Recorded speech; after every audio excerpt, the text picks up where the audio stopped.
Hi hello నమస్తే. నా ఛానల్‌ని కొద్దిగా జనరల్ ఆడియన్స్ కూడా చూస్తూ ఉంటారు. మీకు రిక్వెస్ట్ ఏందంటే నా ఛానల్‌ని చూసేటువంటి జనరల్ ఆడియన్స్ ఏందంటే కొద్దిగా ఓపిక పట్టండి. అంటే ఎక్కువగా ఈ దళితులు, క్రిస్టియన్సు, మైనారిటీసు వీటి మీదే ఎక్కువగా వీడియోలు పెడతా ఉన్నారు రమేష్ గారని కామెంట్లు పెడుతున్నారు. బట్ నాకు తప్పట్లేదు. ఎందుకంటే అక్కడక్కడ ఇన్సిడెంట్స్ జరుగుతున్నాయి. మనోళ్ళు నన్ను అప్రోచ్ చేస్తున్నారు. మెయిల్ పెడుతున్నారు. దీని గురించి మాట్లాడమని మెయిల్ పెడుతున్నారు. సో కాబట్టి జనరల్ ఆడియన్స్ కొద్దిగా ఓపిక పట్టండి. ఓకే. ఇంకొక మైనారిటీస్కి సంబంధించిన వీడియో మాట్లాడబోతున్నాను. అదేంటంటే ముఖ్యంగా ఫస్ట్ ఆఫ్ ఆల్ ముఖ్యమంత్రి గారికి, నారా లోకేష్ గారికి మీకు క్రిస్టియన్ సమాజం నుంచి ఒక రిక్వెస్ట్ ఇస్తున్నారు. అదేంటంటే క్రిస్టియన్ కార్పొరేషన్కి సంబంధించిన ఆ పదవిని, కార్పొరేషన్ చైర్మన్ పోస్ట్ని ఇంకా ఫిల్ చేయలేదట. ఒకదానంటే ఒకటి ఫిల్ చేసుకుంటూ వస్తున్నారు. ఎస్సీ కార్పొరేషన్ అవన్నీ కూడా ఫిల్ చేశారు, కానీ క్రిస్టియన్ కార్పొరేషన్కి సంబంధించిన చైర్మన్ని ఇంకా గవర్నమెంట్ తరపు నుంచి ఫిల్ చేయలేదు. కాబట్టి బహుశా యాస్పిరెంట్స్ అనుకుంటా, కొంతమంది యాస్పిరెంట్స్ మిమ్మల్ని రిక్వెస్ట్ చేస్తున్నారు త్వరగా ఫిల్ చేయమని. అది నా ఛానల్ తరపు నుంచి ముఖ్యమంత్రి గారికి ప్లస్ నారా లోకేష్ గారికి రిక్వెస్ట్ చేస్తున్నాను, త్వరగా అది ఫిల్ చేయండి. అఫ్కోర్స్ మీరు ఆ ప్రాసెస్లో ఉండి ఉంటారు. బట్ కొంతమంది యాస్పిరెంట్స్ ఉత్సాహం ఉన్న వాళ్ళు ఏంది ఇంకా ఫిల్ చేయలేదు అనుకుంటారు కదా, అది వాళ్ళ కోసమైనా సరే త్వరగా ఫిల్ చేయమని నేను గవర్నమెంట్ని రిక్వెస్ట్ చేస్తున్నాను. మోరోవర్ ఇక అపోనెంట్స్ అంటే కొంత నాన్ టీడీపీలో ఉన్నటువంటి క్రైస్తవులు, మేబీ వైఎస్ఆర్సీపీ సపోర్టర్స్ కానీ, కాంగ్రెస్ సపోర్టర్స్ కానీ, లేదంటే ఏ పార్టీకి సంబంధం లేని క్రైస్తవులు కానీ ఎవరో ఒకరు మిమ్మల్ని ట్రోలింగ్ చేస్తున్నారు. సో అది కూడా చూసుకోవాలని గవర్నమెంట్ రిక్వెస్ట్ చేస్తున్నాం. ఇది వాళ్ళు ఏం ట్రోలింగ్ చేస్తున్నారు చూడండి. ఆ క్రిస్టియన్ కార్పొరేషన్కి సంబంధించి ఇంకా ఫిల్ చేయలేదని ఇది ట్రోల్ చేస్తున్నారు. చూడండి, ఏపీఎస్సి, ఎంఎఫ్సి చైర్మన్, డైరెక్టర్ పదవులు ఎప్పుడు ఇస్తారు? క్రిస్టియన్ మైనారిటీలకి చివరి ఇస్తరాక అంటారా? ఓపిక పట్టండి అయ్యా అని సముదాయిస్తూ సలహా ఇస్తారా? క్రిస్టియన్ చేసి అని ఇది వీళ్ళు ఎవరో తిప్పుతున్నారట. నాకు ఒకటి పంపించారు, దీని గురించి పంపించమని. ఓకే, ఇంకొకటి ఏదో పోస్ట్ వచ్చింది. ఇదేంటిది? క్రైస్తవులకు వచ్చేసరికి ఇస్తరాకు ఉంటుందో ఎగిరిపోతుందో, క్రైస్తవుల పరిస్థితి ఏంటంటే అగమ్య గోచరం అయిపోయింది. పార్టీలో ఉన్న క్రైస్తవులు, మైనారిటీ నాయకులు కనీసం అడగడానికి కూడా భయపడుతున్నట్టు ఉన్నారు. అంటే అర్థం ఏంటి? చంద్రబాబు నాయుడు గారు, లోకేష్ గారు మీ పార్టీలోనే ఉన్న, అంటే తెలుగుదేశంలో ఉన్న క్రైస్తవులే మిమ్మల్ని అడగటానికి భయపడుతున్నారట. త్వరగా ఫిల్ చేయండి minority corporation, Christian minority corporation అని వాళ్ళు సోషల్ మీడియాలో తిప్పుకుంటున్నారు. మీ దృష్టికి తీసుకొస్తున్నా. బహుశా మీ పార్టీ వాళ్ళు మీకు చెప్పడానికి భయపడుతున్నట్టున్నారు. సో కాబట్టి నాకు ఇది పెట్టి కొద్దిగా చెప్పండి అన్న మీరు అని అంటే నేను చూపిస్తున్నాను. ఓకే, అంటే నేను ఇప్పుడు న్యూట్రల్ క్యాండిడేట్ని కాబట్టి నేను ఈ విషయం మీకు చెప్పడానికి నాకు పెద్దగా అభ్యంతరం లేదు కాబట్టి చెప్తున్నాను. అది వాళ్ళ తరపున మీకు రిక్వెస్ట్ చేస్తున్నారు. ఇదేందో మరి ఏదో ఇది ఒకటే క్రైస్తవులకు ఆఖరిస్తరాక అయిపోయింది. ఏమన్నారు? క్రైస్తవులకు ఆఖరిస్తరాక అన్నట్టుంది. ప్రభుత్వం డిమాండ్ చేయడానికి బలమైన లాబింగ్ ఉండాలి. అయ్యగారుల దక్షిణాదిత్య మీద ఆధారపడి మా భవిష్యత్తు అన్నట్టు ఉంది. నో డిమాండ్స్, ఓన్లీ బెగ్గింగ్ అంటారేమో. ఒకప్పుడు 56 కార్పొరేషన్లు ఉన్నా ఏమి ఉపయోగం ఉంది? కూర్చోవడానికి కుర్చీ లేదన్న వారే కదా. ఇప్పుడు అదే కార్పొరేషన్ చైర్మన్ నింపబడుతున్నారు. క్రిస్టియన్ జేఎస్కి ఇంకా కార్పొరేషన్ ఇవ్వలేదు అని వాళ్ళు సోషల్ మీడియాలో తిప్పుకుంటున్నారు ఇవి. సో కొద్దిగా గవర్నమెంట్ కొద్దిగా ఫిల్ చేస్తే మేబీ వాళ్ళలో ఉన్న బాధ తగ్గిద్దని నేను అనుకుంటున్నా. ఈ ఫోటో ఎందుకు పంపించారు నాకు? What is the reason of sending this photo? Not very much sure. Okay, ఇదొక ఫోటో పంపించారు. సెమీ క్రిస్మస్ పేరిట దళిత క్రైస్తవులకు అవమానం. తెలుగుదేశంలో ఉన్న క్రిస్టియన్, దళిత మైనారిటీలు తొక్కి కమ్మ సామాజిక వర్గానికి పెద్దపీట వేసిన చంద్రబాబు నాయుడు కనీసం వారిని స్టేజ్ మీద కూడా రానివ్వలేదు. దూరం పెట్టి వారి మనోభావాలు దెబ్బతీసాలో అవమానపరిచాడని ఈయనెవరు? జాన్ బెన్నీలింగం అనే వ్యక్తి సోషల్ మీడియాలో తిరుగుతున్న పోస్ట్ ఇది. మీరు దళితుల్ని స్టేజ్ మీదకి పిలవలేదట, మరి సెమీ క్రిస్మస్ అప్పుడు అనేది వాళ్ళు తిప్పుతున్నారు. Anyway that's not a big deal. Okay, ఇంకొకటి చూద్దాము. అనంతపురంలో ఒక చిన్న దాడి జరిగింది. ఇవి చూడండి, ముఖ్యమంత్రి గారికి అఫ్కోర్స్ ఎఫ్ఐఆర్ కేసులు అన్నీ పెట్టారు.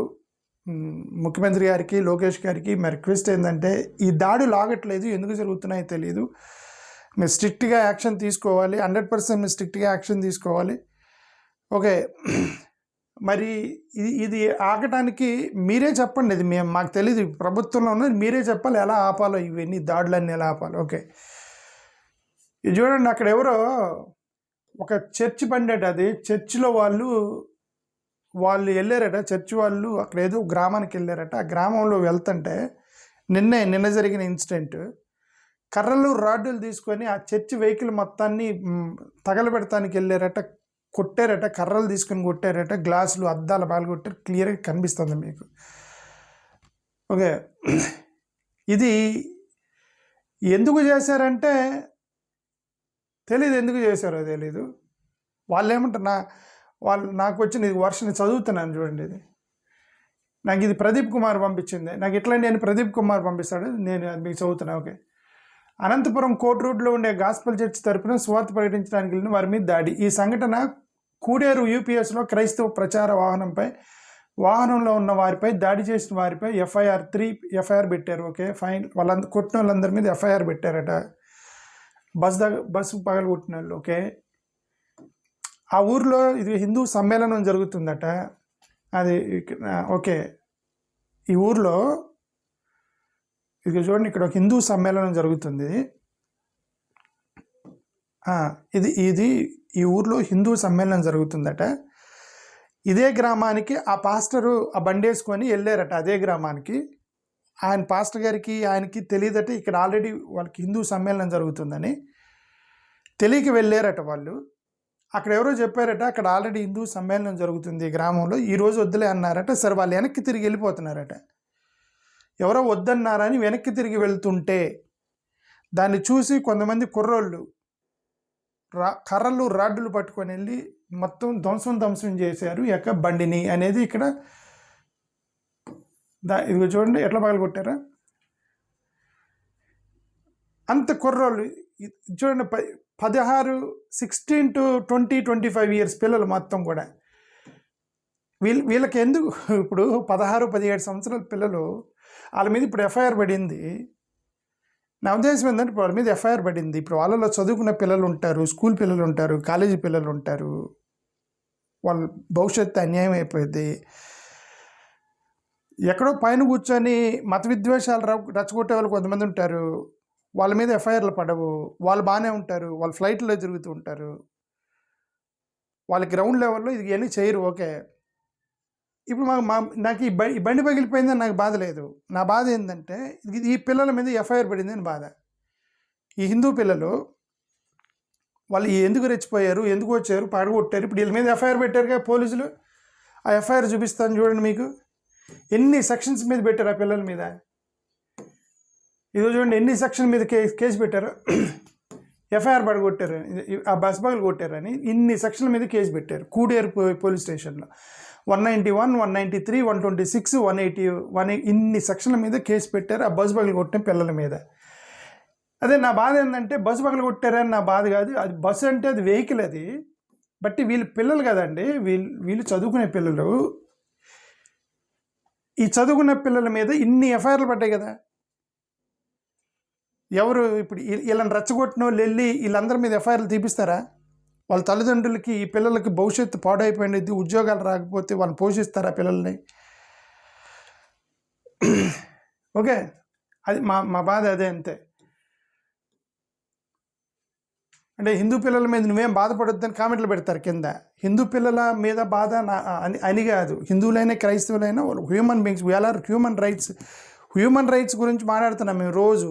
మీరేదో మమ్మల్ని ఏదో క్రిస్టియన్స్, వీళ్ళు క్రిస్టియను అందుకని మాట్లాడుతున్నారు అని మీరు అనుకుంటున్నారు. క్రిస్టియన్ అయినా, హిందువు అయినా, ముస్లిం అయినా ప్రతి మతాల్లో కూడా హ్యూమన్ రైట్స్ గురించి ఆలోచించే వాళ్ళు ఉంటారు. అలా మేము హ్యూమన్ రైట్స్ గురించి మాట్లాడుతున్నాము. ఇప్పుడు ఈ పిల్లలకి అన్యాయం అయిపోయింది కదా అని బాధ. ఓకే, ఆ బస్సు ఎట్లాగూ పోలీసులు న్యాయం చేస్తారు ఆయనకి, పాస్టర్ గారికి.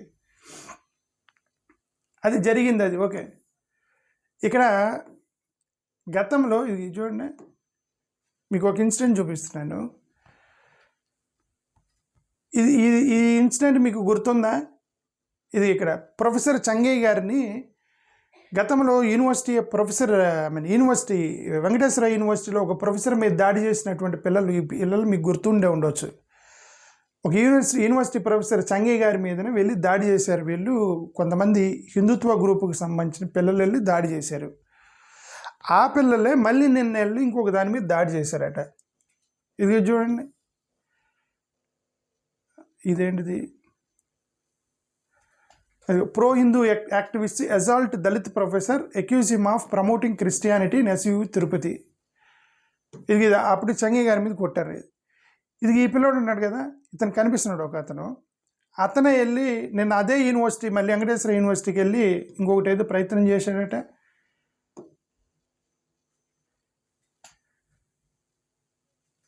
అది కాదు, చూపి అది చూడండి, ఇది చూడండి. వీళ్ళు ఎందుకు, ఇది వెంకటేశ్వర యూనివర్సిటీలో ఈ ఎస్ఎఫ్ఐ పిల్లలు, వీళ్ళందరూ ఎస్ఎఫ్ఐ స్టూడెంట్స్. ఈ ఎస్ఎఫ్ఐ స్టూడెంట్స్ ఎందుకు ధర్నా చేస్తున్నారు ఇక్కడ? ఎవరైతే ఆ రోజు చంగయ్య గారిని కొట్టారో కొంతమంది పిల్లలు వెళ్ళి బయట నుంచి యూనివర్సిటీ లోపలికి వెళ్ళి ప్రొఫెసర్ని కొట్టారు, అదే గ్రూప్ వెళ్ళారట. ఇక్కడ వీళ్ళు క్రిస్మస్ చేసుకుంటుంటే అక్కడ వాళ్ళ మీద ఏదో చేశారట. మీరు ఇక్కడ ఎందుకు చేసుకుంటున్నారు, శాంటాక్లాజ్ ఎందుకు తిప్పుతున్నారు యూనివర్సిటీలో అని అదంతా చేశారట. ఇప్పుడు ఈ పిల్లలు ఇక్కడ ధర్నాకి దిగారు. అక్కడ ఎస్ఎఫ్ఐ పిల్లలు వాళ్ళు ధర్నాకి దిగి వాళ్ళు ఏమంటారంటే, ఇది మా యూనివర్సిటీ, మేమందరం స్టూడెంట్స్మి, ఇది మా యూనివర్సిటీ క్యాంపస్, మేము స్టూడెంట్స్మి, క్రిస్మస్ రోజు శాంటాక్లాజ్ తిప్పుతాము, దీపావళి రోజు దీపాలు పెడతాము, హోలీ రోజు హోలీ ఆడతాము, ఇది యూనివర్సిటీ క్యాంపస్లో పిల్లలకు సంబంధించింది. ఎవరో బయట వాళ్ళు వచ్చి యూనివర్సిటీ క్యాంపస్లో మమ్మల్ని శాసించేది ఏందని ధనాకి దిగారు వీళ్ళు. అర్థమవుతుందా? వీళ్ళు విద్యార్థులు, అక్కడ వాళ్ళకి ఫండమెంటల్ రైట్ ఉండేది. విద్యార్థులు వాళ్ళు అక్కడ ఏదైనా చేసుకుంటారు, క్రిస్మస్ చేసుకుంటారు, ఏదైనా చేసుకుంటారు. బయట నుంచి యూనివర్సిటీ లోపలికి వెళ్ళి నువ్వు అది చేయొద్దు, శాంటాక్లాజ్ తిప్పొద్దు, అది ఇదని చెప్పి తిరుగుతున్నారు, మీరెవరు అని చెప్పి ధన దిగారు వీళ్ళు. ఓకే, వీళ్ళందరూ వెళ్ళి యూనివర్సిటీతో మాట్లాడారు. ఇది చూడండి, ఇది ఎక్కడ ఇది ఇది ఇది వీళ్ళతో మాట్లాడుతున్నారు. దేని విషయం మరి ఇది? అదే మరి ఇది ఎస్ఎఫ్ఐ పిల్లల విషయమా, చంగయ్య గారి విషయమా, మరి ఏది ఇది యూనివర్సిటీ ప్రొఫెసర్తో, ఇది బయట ఉన్న వాళ్ళు వెళ్ళి యూనివర్సిటీతో మాట్లాడుతున్నారు. అర్థమవుతుందా? ఇప్పుడు అక్కడ ఎస్ఎఫ్ఐ పిల్లలు ఏమంటారంటే, వీళ్ళు బయట వాళ్ళు కదండి, యూనివర్సిటీలో ఏదైనా జరిగితే మేము చూసుకుంటాం కదా, బయట వాళ్ళు ఎందుకు వస్తున్నారని వాళ్ళ బాధ. అక్కడ లోకల్లో ఉన్నటువంటి ఎస్ఎఫ్ఐ స్టూడెంట్స్, యూనివర్సిటీ స్టూడెంట్స్ బాధ. ఓకే, సో ఇవన్నీ జరుగుతున్నాయి. ఇది చూడండి, కొద్దిగా ఎఫ్ఐఆర్లు చూద్దాం. ఇది ఒక ఎఫ్ఐఆర్, ఇన్ని సెక్షన్స్ పడ్డాయి. వీళ్ళంతా హిందూ పిల్లలే. ఎవరైతే అక్కడ ఏమంటారు హిందూ సమ్మేళనం చేస్తున్నారో వాళ్ళు కర్రలు పట్టుకొని ఇలా బస్బగ్లు కొట్టారని వీళ్ళందరూ హిందూ పిల్లల మీద ఎఫ్ఐఆర్లు పెట్టారు. ఇప్పుడు ఈ హిందూ పిల్లల్ని ఎవరు కాపాడాలి? అది మా బాధ. ఓకే, ఇదేంది చంగయ్య గారిని కొట్టారని చెప్పి ఎఫ్ఐఆర్. ఇది ఎవరి మీద పెట్టారు? సరే, చంగయ్య గారిది అంటే అది ఓల్డ్ కేసు అనుకోండి, చంగయ్య గారిని కొట్టింది. ఓకే, ఇది కూడా ఇది వీసీని వైస్ ఛాన్సలరే రిజిస్ట్రార్ అనుకుంటా, రిజిస్ట్రార్ వెళ్ళి ఇద్దరి మీద కేసు పెట్టాడు. కొట్టిన వాళ్ళ మీద, చంగయ్య గారి మీద మత మార్పిడి చేస్తున్నాడని 2 కేసులు పెట్టారనమాట. ఇది ఎస్ఎఫ్ఐ పిల్లలకు సంబంధించిన గొడవ. అది యూనివర్సిటీలోకి వెళ్ళి లోపలికి వచ్చి మమ్మల్ని అబ్జెక్ట్ చేశారని వాళ్ళు ఎవరు వాళ్ళ ధర్నాకి దిగారని ఇది వీళ్ళ మీద కేసులు పెట్టారు. ఎఫ్ఐఆర్లో ఏముందో చూద్దాం. చూడండి, యూనివర్సిటీలో అక్కడ 23/12/2025 at about 1:30 p.m. in front of auditorium building of Sri Venkateshwara University reported at the police station on the same day. ఆ రోజే పోలీస్ స్టేషన్లో రిపోర్ట్ అయింది. wherein after completion of semi-Christmas celebration in the college, while the complainant was returning to the hostel by wearing a Santa Claus dress, the respondent Jen Kiran, Kiriti and Vishnu Pratap were entered the college premises along with some unknown persons who are followers of Bajrang Dal and assaulted the complainant by beating him with hands and punching him. కొట్టారట స్టూడెంట్స్ని. బయట వాళ్ళు university లోపలికి వెళ్ళి స్టూడెంట్స్ని కొట్టారట Santa Claus చేసుకున్నాను 23వ తారీఖు. ఇది బయటికి రాలా, ఇప్పుడు బయటకు వచ్చింది ఇది. ఓకే, కొట్టారు. ఆ noticing the incident the friends of the complaint secured him from the said person hence the FIR. అంటే ఎఫ్ఐఆర్ పెడుతున్నాము. కొట్టారు, కొట్టి మీరు తప్పించుకుంటే పర్లేదు, ఇప్పుడు మీ మీద ఎఫ్ఐఆర్ పడింది కదా. మీరు కొట్టారు, లోపలికి వెళ్ళారు, యూనివర్సిటీ లోపలికి వెళ్ళి యూనివర్సిటీలో పిల్లలను కొట్టారు. పిల్లల మీద కేసు పెట్టలేదు కదా, ఇప్పుడు కొట్టిన వాళ్ళ మీద కదా కేసు పెట్టారు. ఓకే, ఎందుకు అక్కడ రిజిస్ట్రార్ పిల్లల్ని కాపాడుతాడు కానీ మిమ్మల్ని కాపాడు కదా. రిజిస్ట్రారు, వైస్ ఛాన్సలరు, ఫ్యాకల్టీ, ఆ వ్యవస్థ మొత్తం, లోపల ఉన్న యూనివర్సిటీల వ్యవస్థ మొత్తం పిల్లల్ని కాపాడటానికి వాళ్ళు పనిచేస్తారు తప్ప బయట నుంచి హిందుత్వ సంస్థలు వాళ్ళని కాపాడటానికి పనిచేయరు కదా వాళ్ళు. కాబట్టి కేసులు పెట్టారు, బయట నుంచి వచ్చి కొట్టారని పిల్లల్ని. సో అదే నేనేమంటానంటే, ఇప్పుడు ఎవరెవరైతే కేసులు వేసుకుంటున్నారో వాళ్ళందరూ కూడా చాలా సాధారణ కుటుంబాలు, చిన్న చిన్న మిడిల్ క్లాస్ ఫ్యామిలీ నుంచి వచ్చిన వాళ్ళే. పైన వాళ్ళ మీద కేసులు పడవు, ఈ చిన్న చిన్న వాళ్ళ మీద కేసులు పెట్టి పాపం వీళ్ళ భవిష్యత్తును మనం నాశనం చేయడం కరెక్ట్ కాదు. ఒకసారి ఆలోచించుకోవాలని మీకే రిక్వెస్ట్ చేస్తున్నాము. ఈ దాడులు ఇవన్నీ కరెక్ట్ కాదు. అల్టిమేట్లీ పీస్ అనేది ఉండాలి, సమానత్వం అనేది ఉండాలి. అందరికి కలిసి ప్రశాంతంగా ఉండండి, కొట్లాట వద్దు. ఇంకొకసారి రిక్వెస్ట్ చేస్తున్నాం. థ్యాంక్ యూ, నమస్కారం.